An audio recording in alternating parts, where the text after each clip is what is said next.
सुंदरवन नाम की एक जंगल में टूनी नाम की चिड़िया रहती थी। टूनी बहुत मेहनती और ईमानदार थी। टूनी सुंदरवन में आम बेचा करती थी। जंगल की सभी पक्षी टूनी चिड़िया से ही मीठी और रसीली सेब खरीदा करता। टूनी चिड़िया के घर के आंगन में एक सेब का पेड़ था, जिससे वह रोजाना मीठे और रसीले सेब तोड़ा करती थी। सेब का पेड़ टूनी चिड़िया को ही अपने सेब तोड़ने देता था। टूनी चिड़िया, तू जो मुझ पर से सेब तोड़ के ले जाती हो, जंगल की सभी पक्षियों को पसंद आता है। जी हाँ पेड़ भैया, आपके ये रसीले सेब जंगल की सभी पक्षियों को बहुत पसंद है। ये तो अच्छी बात है टूनी, तुम बस इसी तरह हर रोज मेहनत करते रहो। आपका बहुत बहुत धन्यवाद है पेड़ भैया। अब मैं ये सारे सेब बेचने चलता हूँ। टूनी चिड़िया सेब लेके बेचने चले जाते। उसकी सेब बिकता हुआ देखकर कौवा को बहुत जलन होता था। फिर टूनी चिड़िया आम की टोकरी लेकर आम बेचने निकल पड़ती है। सेब ले लो, सेब ले लो, मीठे मीठे ताजा ताजा सेब ले लो, रसीले सेब ले लो।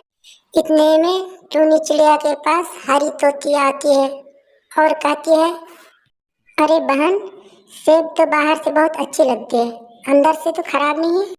नहीं हरी तोती, सेब बहुत मीठे और ताजे हैं। ठीक है बहन, तब मुझे एक थैली सेब दे दो। ये सब कुछ पेड़ के पीछे कालू कौवा देख रहा होता है। ये टूनी चिड़िया इस पेड़ का सेब बेचकर बहुत मुनाफा कमा रहा है और जंगल के सारे पक्षी उसी से फल खरीद रहा है।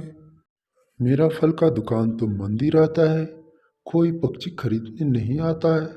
मैं ही कुछ ना क्यों ऐसा कर दूं कि टूनी चिड़िया की फल का व्यापार ही बंद हो जाए। शाम होते होते टूनी चिड़िया की सारी सेब बिक जाते हैं। घर लौटते समय टूनी चिड़िया पेड़ के पास आती है और कहती है, पेड़ भैया, मैं आपको धन्यवाद कहना चाहती हूँ। आपकी वजह से मैं हर रोज कितना मुनाफा कमाता हूँ। धन्यवाद पेड़ भैया, धन्यवाद। मुझे खुशी है कि मेरी सेब जंगल में सारे पक्षियों को पसंद आते हैं और वो तुमसे सारे सेब खरीद लेते हैं। और चिड़िया खुशी खुशी अपने घर लौट जाते हैं। कुछ देर बाद वहाँ कालू कौवा आ जाते हैं। तब पेड़ उसे कहते हैं कि कालू कौवा, तुम सेब चुराने आए हो, मैं तुम्हें सेब चोरी करने नहीं दूंगी, समझते हो ना। पेड़ भैया, आप टूनी चिड़िया को क्यों सेब तोड़ने देते हैं?